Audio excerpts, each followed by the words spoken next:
moradas. Por um alto preço, ele paga através da sua vida para nos comprar a liberdade, nos salvar do nosso peito. E hoje nós vamos falar um pouquinho sobre um profeta, o profeta Oséias. E eu quero convidar aqui aquelas que têm suas Bíblias, abrir lá em Oséias capítulo 1. Nós vamos ler do versículo 1 até o 9, e depois nós vamos ler o capítulo 3, do versículo 1 até o 5. Esse personagem, ele é um profeta. E esse profeta, ele passou por algo muito peculiar, eu diria assim. Se nós olharmos para a história, logo no primeiro versículo que a gente lê, a gente já vai perguntar assim: é sério mesmo que Deus foi fazer isso? Porque cargas da água, Deus mandou e permitiu ele fazer o que ele fez. Essas são perguntas que podem vir na nossa mente quando nós lemos a história. Oséias vem depois de Daniel, depois do livro do profeta Daniel. E ele é um dos profetas menores. Ele nos conta um pouquinho sobre o reino dividido. E assim eu vou passar. Esta é a mensagem que o Senhor deu a Oséias, filho de Beri, durante os reinados dele, os filhos Jotão, Acás e Ezequias, na terra de Judá, e Jeroboão, filho de Joás, na terra de Israel. Quando o Senhor, Deus, falou pela primeira vez por meio de Oséias ao povo de Israel, ele disse a Oséias: vá e case com uma prostituta de um templo pagão. Os filhos que nascerão serão filhos de uma prostituta, pois o povo de Israel agiu como uma prostituta. Eles foram infiéis e me abandonaram. Então Oséias foi e casou com Uma, filha de Diblaim. Quando nasceu o primeiro filho, o Senhor Deus disse a Oséias: põe o nome do menino de Jezreel, porque daqui a pouco vou castigar o rei de Israel por causa dos crimes de morte que o rei Jeú, o antepassado dele, cometeu em Israel. Vou acabar com o rei de Israel. E no vale de Jezreel destruirei o poder militar de Israel. Depois Uma deu a luz a uma filha. E o Senhor disse a Oséias: põe o nome da menina de não amar, porque eu não terei mais amor pelo povo de Israel e não os perdoarei, mas continuarei a amar o povo de Judá. Eu mesmo, o Senhor, seu Deus, o salvarei. Porém, não farei isso por meio de guerra. Não usarei arcos e flechas, nem espada, nem cavalos de guerra e cavaleiros. Depois que desmamou a filha, o homem ficou grave mais uma vez e deu a luz a outro filho. E o Senhor disse a Oséias: ponha no menino o nome de não meu povo, pois o povo de Israel não é mais o meu povo, e eu não sou mais o Deus deles. Capítulo 3, versículo 1. O Senhor Deus falou de novo comigo e disse: vá, ame uma adúltera, uma mulher que tem uma amante. Ame, assim como eu amo o povo de Israel. Embora eles adorem outros deuses, eles ofereçam todos os pássaros. Fui e comprei a mulher por 15 caras de prata e 150 quilos de cevada. Eu disse: por muito tempo você vai esperar por mim. Durante esse tempo, não se pode prostituta, nem se entregue a uma mãe, e eu também esperarei por você. Será assim que os israelitas passarão muito tempo sem rei, ou qualquer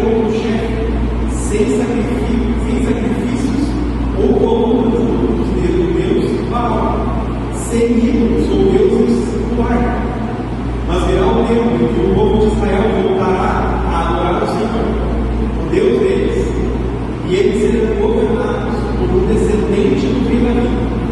Naquele tempo, eles o adorarão o Senhor com temor e receberão deles muitas bênçãos. Até aqui a palavra do Senhor. Que a graça e a paz do nosso Senhor Jesus Cristo estejam com cada um de vocês. Amém. São dois textos fortes, dois textos pesados, dois textos densos, e que quando a gente olha, a gente toma um susto. Primeira vez que eu li esse texto, eu falei, como assim? Não é possível, ó. O profeta Oséias, ele pregou durante algum tempo no Reino do Norte, num período onde por lá no Reino do Sul havia passado 4 anos. Então, isso é um tempo longo. Então, Oséias, ele pegou altos e baixos. Ele pegou momentos de muita riqueza, de muito poder, de imponência. Logo na divisão, quando Jeroboão, que era o rei na época, ele deu o calote, passou a perna, e Roboão, que era o rei, após Salomão, o filho, Roboão era filho de Salomão, e era para ele ser rei. Jeroboão puxou da frente dele e assumiu. E Oséias estava ali, profetizando. Ele passou por vários momentos, por vários tempos de dificuldade e por vários momentos de divisões. O livro de Oséias, ele conta a história de um povo assustado com divisões políticas, sociais, econômicas. Além disso, com um povo que ocorria muita conspiração. Muito disso que me disse, tanto que o trono foi tomado pelo Jeroboão por conspiração e por assassinatos. Então, isso tudo estava acontecendo ali, embora ainda ele fosse um reino muito poderoso. Por quê? Porque Salomão coroou o reino de Israel, um dos reinos mais ricos da terra. Quando ele morreu, ele foi. Mas esse povo ele passava por muitas dificuldades. A gente pensa hoje, antigamente talvez nem era tão difícil. Não. A liberdade você quer. É mais difícil. Era mais briga política. Quando um gostava do outro, ele ia cortava o pescoço, cortava a cabeça. Aconteciam muitas atrocidades. Então nós podemos entender que Oséias, ele está profetizando, ele está levando a palavra de Deus para um local onde estava tudo dividido, não tinha nada coerente. Há tempos atrás nós falamos muito sobre divisões, e nós lembramos que divisões são percalços para a queda. Onde existe divisão, as coisas não permanecem em pé. Aí vocês imaginam esse reino, por conta das suas dificuldades, ele foi buscar ajuda. O reino de Israel, ele foi buscar ajuda na Síria. Tem o povo de Judá, quando uma fome passou no deserto, foi buscar ajuda lá no Babilônia. Olha só o que acontece. Um pouquinho depois de Oséias. Oséias está no meio de tudo isso. Oséias está na época que eles foram buscar ajuda. Tanto o povo de Israel quanto o povo de Judá viram escravo nas mãos da Síria e da Babilônia. Então ambos caem. Por quê? Porque eles se misturaram com outros reinos que não temiam a Deus e começaram a buscar auxílio, começaram a buscar benefícios longe de Deus. Vejam só, Israel foi buscar ajuda e um povo que adorava Baal e outros vários deuses. Israel virou as costas para o Deus que fez eles derrubarem uma muralha sem levantar uma espada, só dando volta. E eles viraram as costas para esse Deus. O que acontece? Buscaram ajuda. Junto com essa ajuda, veio religiões, veio idolatrias, veio cultos para esses deuses.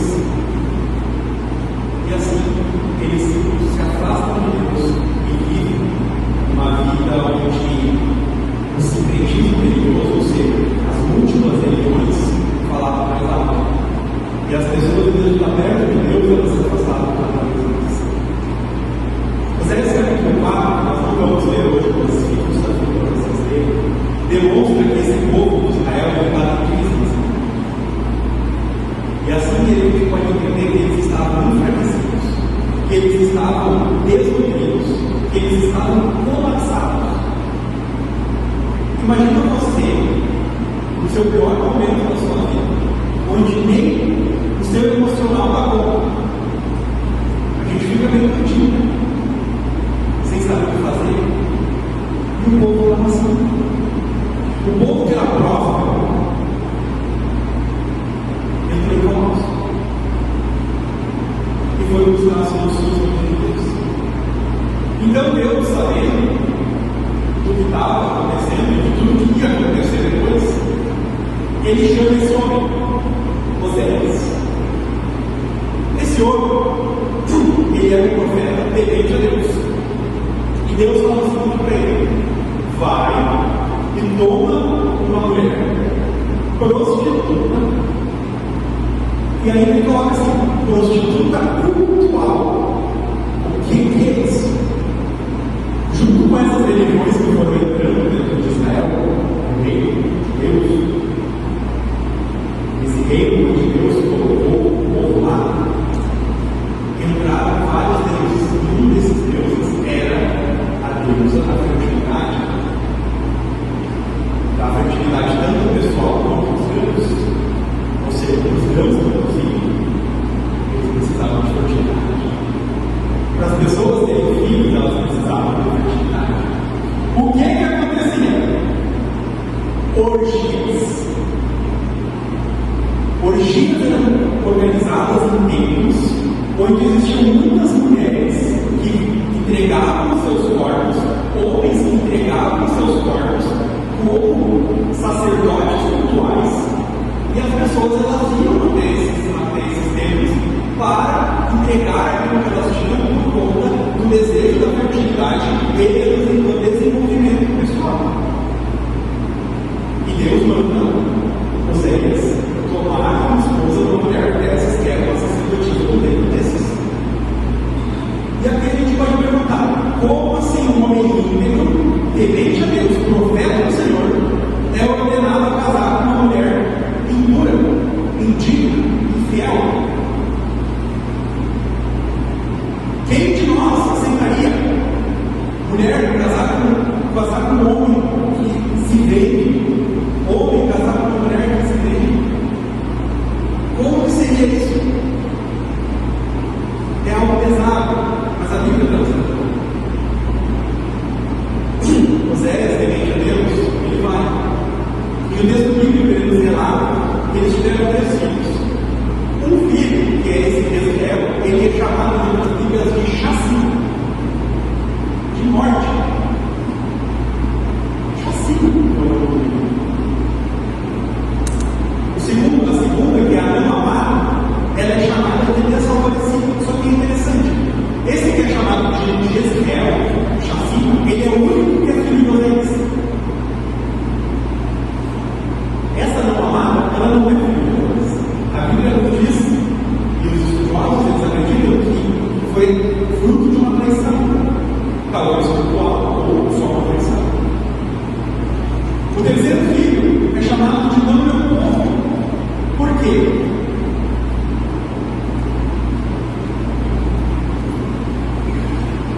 Porque na outra tradução diz que o filho, o nome do filho é não meu filho. Tanto para Oséias, que não era filho de Oséias, quanto Israel, que é esse voltar contra Deus, que Deus não tinha para eles como filho. É isso que está acontecendo aqui. Deus, ele manda Oséias fazer isso, porque ele está extremamente entristecido com o povo de Israel. Vale ressaltar que Gomer, como eu queria falar, ela continua vivendo uma vida noiva de Oséias, traindo Oséias, de fornicação. Ela não mudou nada. Ela continuou do jeitinho que ela achava que era. Era tipo a história da Gabriela, né? Eu cresci assim, eu nasci assim, eu morri assim. Era isso que passava no coração dela. Ela não abriu mão daquilo que ela fazia. E o texto não conta se Oséias chegou a pedir para ela acontecer isso. Simplesmente Oséias obedeceu o que Deus falou. Só que o que acontece? Com a estabilidade, com esses casos amorosos, esse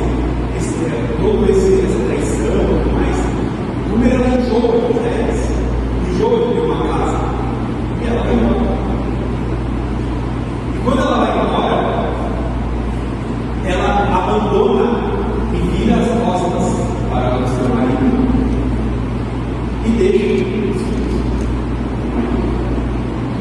Só que é interessante que passa o tempo e ela vive essa vida dela de acordo com o bel prazer, do jeito que ela queria.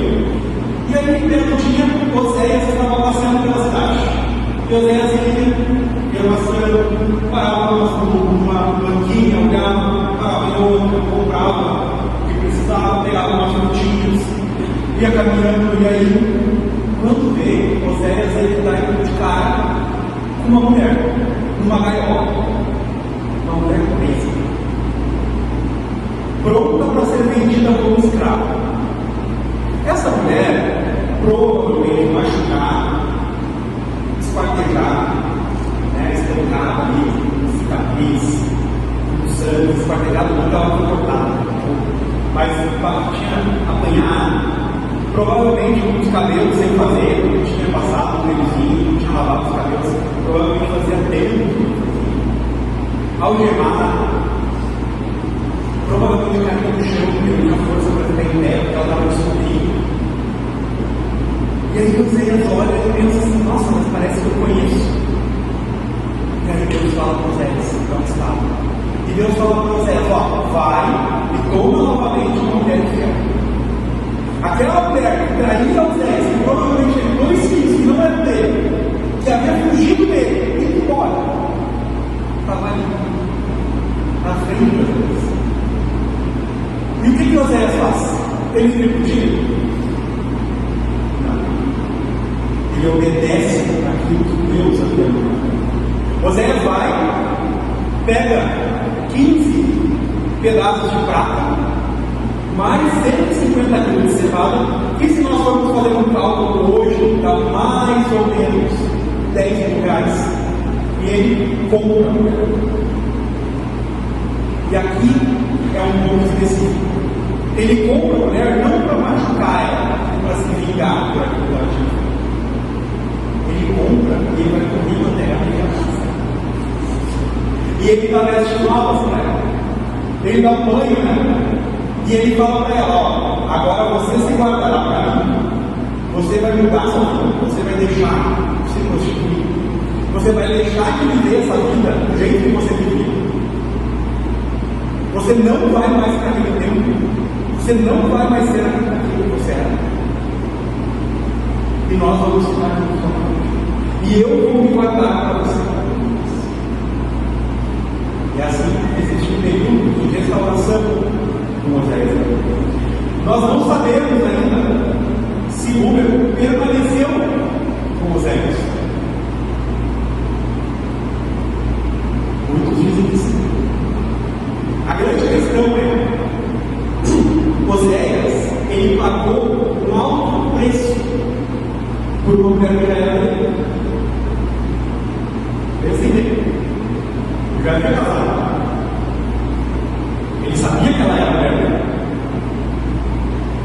Ele viu ela. Ele comprou. Ele pagou. E assim, 10 mil hoje, ele vai fazer o cálculo e vai fazer um pouquinho, né?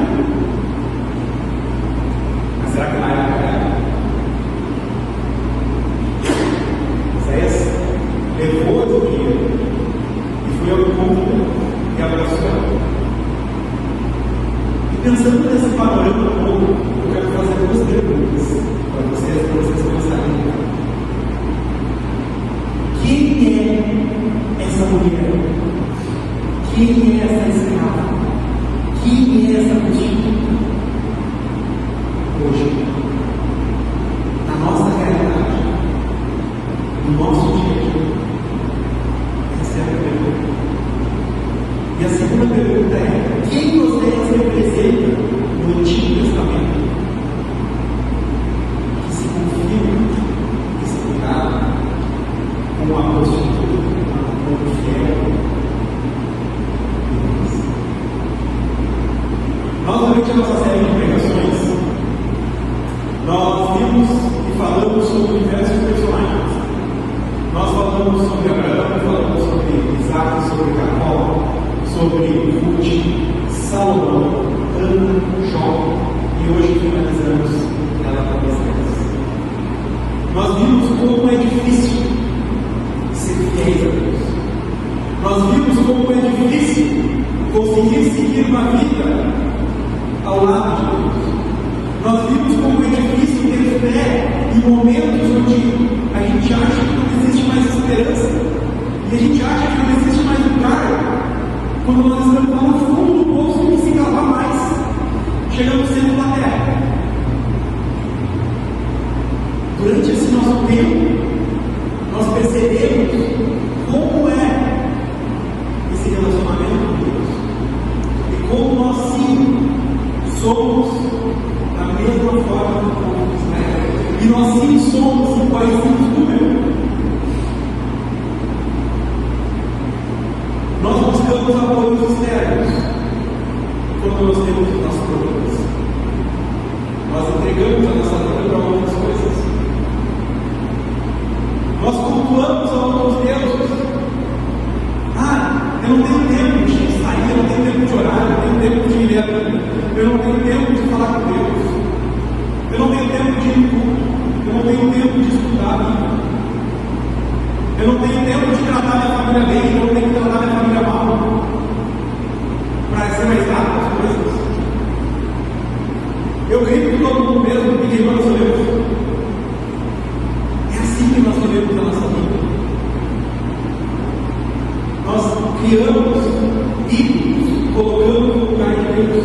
E o pior é que nós temos um pecado que eu gosto de chamar de pecado de estimação, que é aquele pecado que nós erramos uma vez, nós pedimos perdão. Nós erramos duas, nós pedimos perdão. Nós erramos três, nós pedimos perdão. Nós erramos quatro, aí a gente já fala assim, eu não me perdão agora que eu estou sem tempo. Aí nós erramos a quinta vez, a mesma coisa. E a gente fala, sem ninguém errar, não faz. Quando viu, foi a sexta, a sétima, a oitava, a nona, a décima. E quando viu, a gente está concordando nesse pecado. E esse pecado está ficando no tamanho do Garfield. Eu não sei se quem conhece Garfield, o desenho, que é o gato que solta o solar, que está desse tamanho assim. E quando vê o nosso pecadinho, já viu isso também. Assim como o Uber. A gente já, quando vê, a gente já está engaionado, sem nem ter percebido. Nós somos o infiel de Israel. O povo de Israel foi o infiel. A esposa de Oséias foi infiel. Nós somos os infiéis. Seres humanos. Nós fugimos de Deus. Nós somos infiéis ao nosso noivo. Nós fugimos do nosso noivo. Mas também durante a nossa série de pregações, e hoje no Marco de Oséias, nós vemos que Deus jamais abandonou aqueles que não conseguem, que têm dificuldade de viver uma vida com Ele. Eu não estou dizendo aqui que nós temos que ser perfeitos. Não é isso. A única coisa que eu estou dizendo é, a Bíblia nos mostra que quando nós vivemos com Deus, nós não podemos viver com outros deuses. Ou seja, existe uma mudança de vida. Enquanto casou com Oséias e não conseguiu largar a constituição, ela não conseguiu ser esposa. Ela abandonou. Nós fazemos isso. O nosso Pai nos dá a oportunidade de nós andarmos com Ele todos os dias. E nós fugimos, porque nós não queremos tomar a nossa cruz. Nós queremos somente as bênçãos, somente as bênçãos. Mas quando o calo aperta, a gente foge. Como ele estava no fundo do poço, pois ela traiu seu esposo, viveu longe, deixou 3 filhos para trás, viveu de forma digna e foi lá na chançadinha. O povo de Israel virou as costas para Deus, entregou bolos de massas, como nós lemos no texto de Baal, e se voltou para Deus.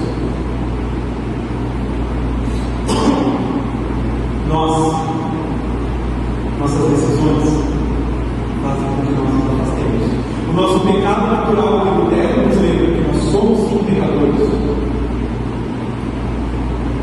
faz-nos afastarmos de Deus. Mas também nós temos que lembrar que nós somos justificados pelo amor de Deus. E lembre, Oséias, ao ver a sua esposa, ele compra a sua esposa e ele corre atrás da sua esposa.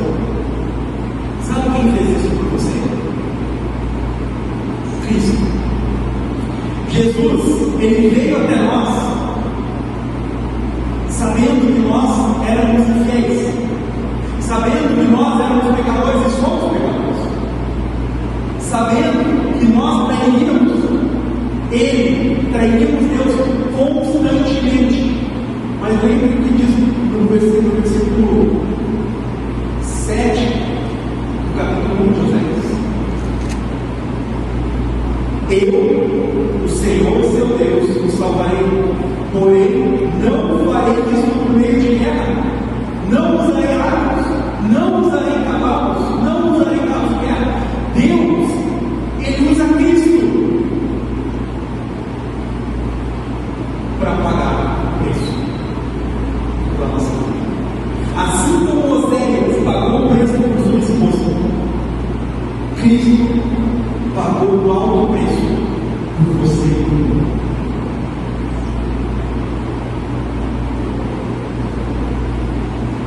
Meu amado, minha amada, Oséias dizia que nós somos infiéis, que nós somos chamados para adorar somente um Deus impossível, que sem comprometimento e relacionamento com Ele é impossível. Nós somos comprados por um alto preço. Agora eu quero fazer uma pergunta, a gente indo no final. Nós estamos valorizando esse alto preço pago por você. Será que se a gente continuar vivendo do jeito que nós estamos vivendo, nós estamos valorizando e sendo gratos por aquilo que Cristo fez por nós, amados, pelo preço que Ele pagou?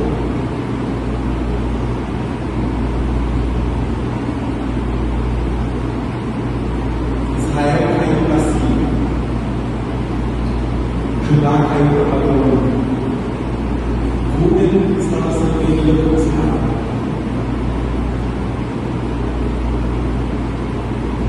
O que ele escravizava o seu coração?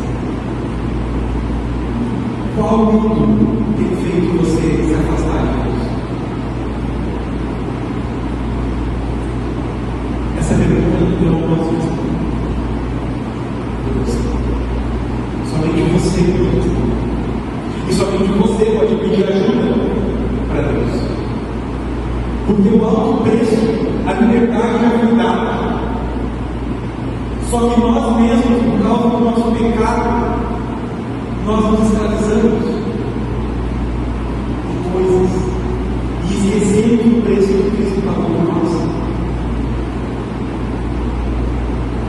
E fica nítido que nós jamais teremos forças para sair disso sozinhos. Mas Deus, por amor e misericórdia, deu o Senhor da liberdade para nossa coração. Que nessa noite nós possamos olhar para o noivo e ser fiéis a Ele. Que essa noite nós possamos nos libertar daquilo que nos aprisiona.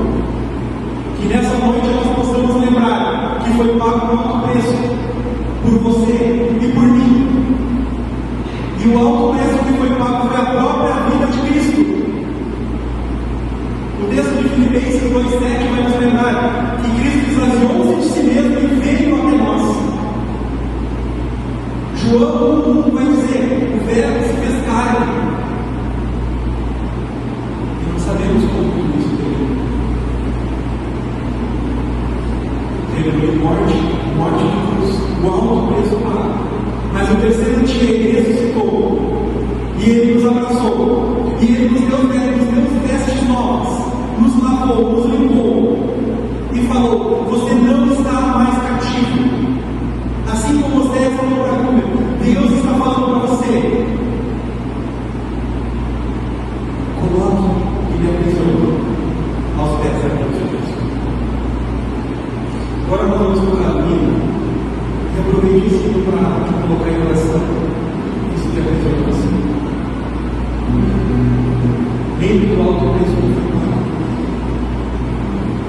17, 18, 20,